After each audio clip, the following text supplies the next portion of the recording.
Now arriving at Thomastown.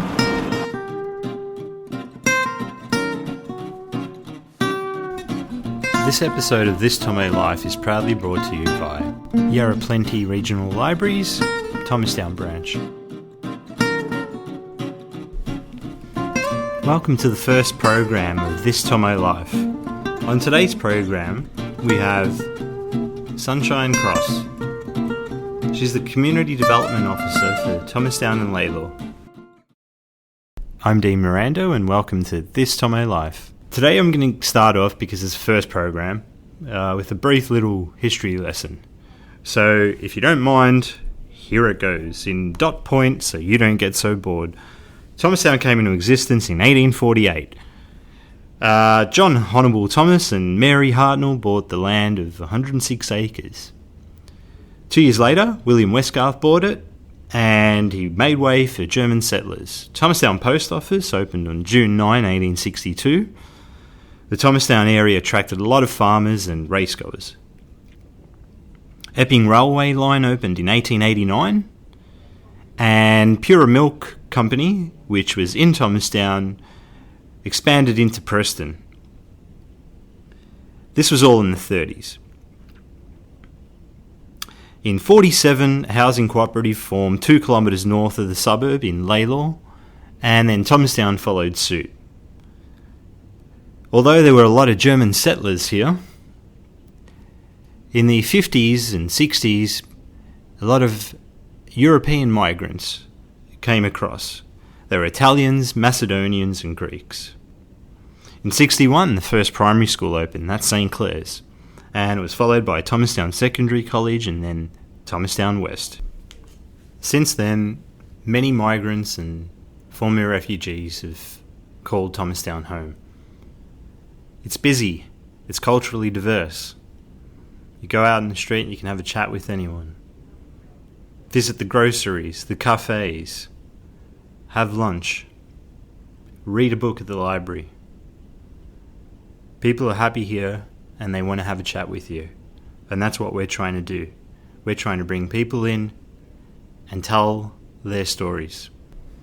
This podcast is brought to you by Thomastown Neighbourhood House, and we want to connect to the community. We want to bring people in and have a chat. So let's do that today. Let's have a chat. So what's one of the very first things you talk about when you get the manager of Thomastown Neighbourhood House and the Community Development Officer, Sunshine Cross, together? Community. Here she links it with her most recent change of job. Well, I feel like it translates quite well, because actually what you get to do is you get a bit more headspace to work with some of those great little initiatives and programs that you just scratch the surface of, but then you need to move on to planning the next major event. So in this, I feel like this is a much more responsive job. You can work with the community a lot more than saying, here's your podium, come to me by this date and I can help you, but after this date I've had to move on. So this feels like that you can create more continuity. Thinking up new ideas to bring the community together. But I was wondering whether there was a confidential service that people can actually go and visit, or is it actually, it's bridging that divide, it's getting people confident enough to seek something. So what we're going to do, I've got a volunteer who's mad keen on setting this up. We want to set up an information referral centre here, like the old Citizen Advice Bureau. Yep. Weekly, fortnightly, monthly, don't know yet, but Whittlesea Community Connections do really great training around that. Yep. And I think so that we could get legal aid people down here, we could get family violence workers down here, because as you know, it's the southernmost point of the municipality. Yep. And I would say the most forgotten suburb in some way. Well, you know? yes, in that it's established, let's move on. Let's move on. Yep. And I think that there's great value in that. So if we have guest speakers, multicultural workers from Legal Aid, from Centrelink, from Mikey, that kind of thing, even the NFB around changing... Just general fire safety. Yeah. And also, I suppose, even just breaking down those ideas that anyone with an authoritative uniform is potentially corrupt. And on the possibility of Thomastown Neighbourhood House becoming a potential referral point... Come in once a month on a Tuesday, coffees are half price, just a chat so that people go, where do I go for English classes? Where do I go for kindergarten Is there an opportunity to perhaps even do some, for want of a better term, pinpointed sessions and have someone speaking to the Macedonian group in Maso into to the Vietnamese group in Vietnamese? The Turkish women are very active on that kind of thing. Yeah. Some of them may not be. I don't see it necessarily targeting specific groups. I think it's just a drop-in. Just a drop-in. For people coming to the library. Yep. So say if you've got, like there's really active kids sessions here with the play groups, story times, that kind of thing. So maybe we have information and... Sorry, pages are turning, but this is a real meeting.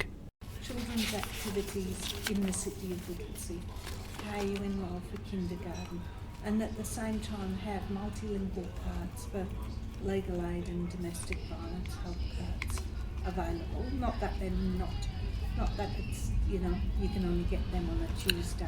No, but it just might be a conducive atmosphere as well. Yeah. So I think there's lots of mileage in that. Yeah. And that would also be a great resource for the community, a great training thing for volunteers. Yeah.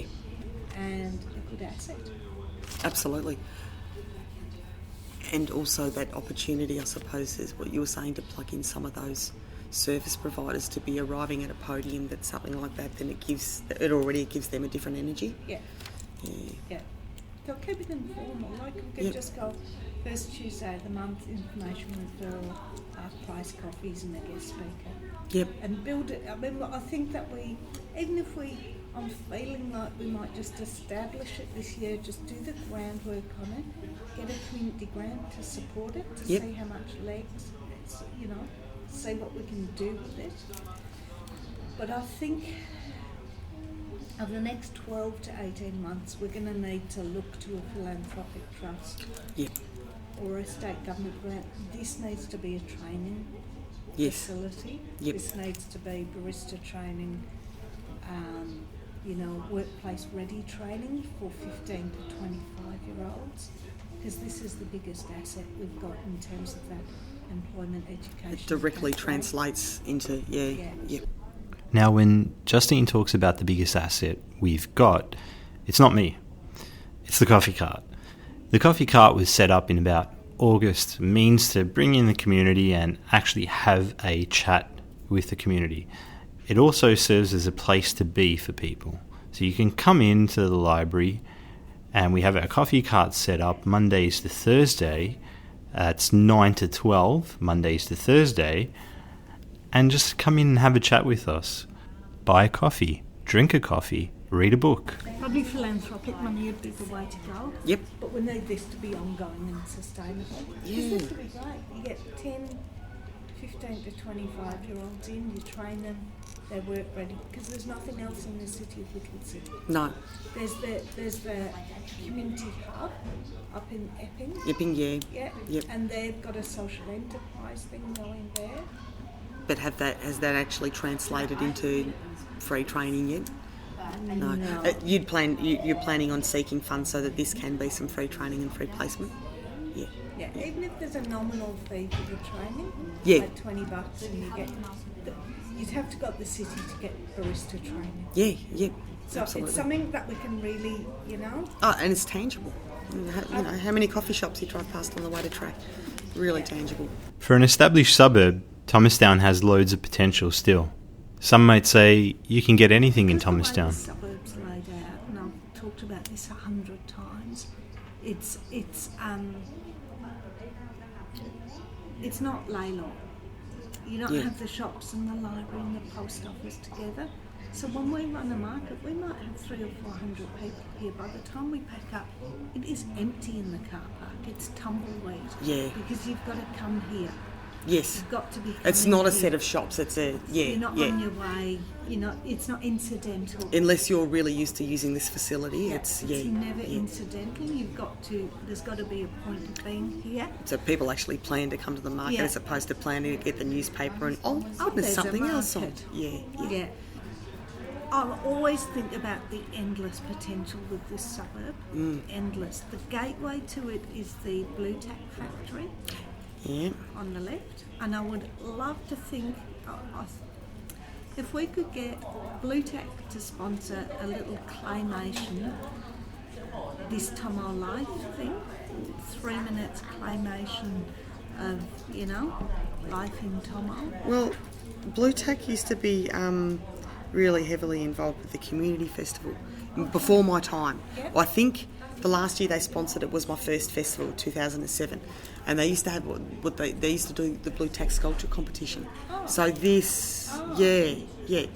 So there's definitely an opportunity for something like this. I could ask marketing and see if there's any leeways in there, if there's been any queries, or at least find a local contact. But it sounds like something we should just find someone interested there to chat with.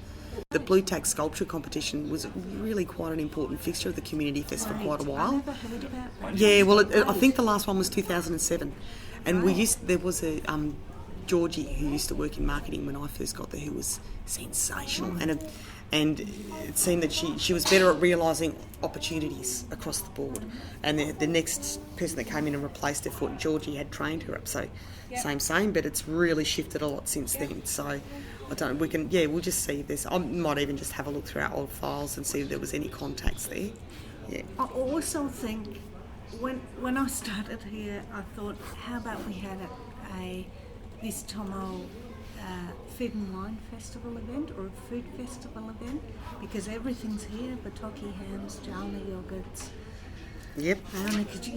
It's all here in them there industrial streets. Yeah, you can get anything in Thomastown. You can. Get anything. Absolutely. That's what I know, that's it. Yeah, Might it's be a a slogan. Yeah. And we really mean anything. Yeah. I mean, the thing is, commercially, they don't need the profiling. No. The thing that I always look at is, and I always refer back to that Shape Your Future massive consultation, of people want to feel a sense of pride in the place. Yep. And opportunities to gather and meet.